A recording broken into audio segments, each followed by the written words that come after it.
Es el peronismo, claro que lo es. Como dijo William Cook, es el peronismo,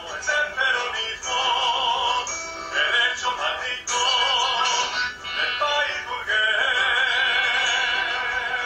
Para combatir la mentira,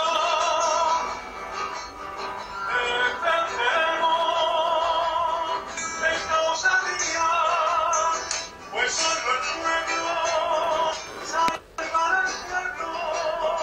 Siempre lo haremos en unidad, siempre lo haremos. Verdad indiscutida, pero siempre ocultada, ya que para los traidores es peligrosa y amarga. Es una rosa que sabe aromar nuestras rebeldías y esperanza por igual.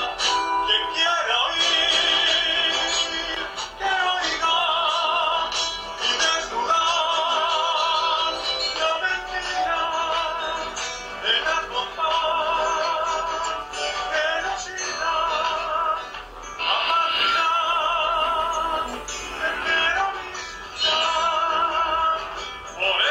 Por eso soy peronista, como no habría de serlo. Por eso gritó mi hermano con todo el fundamento.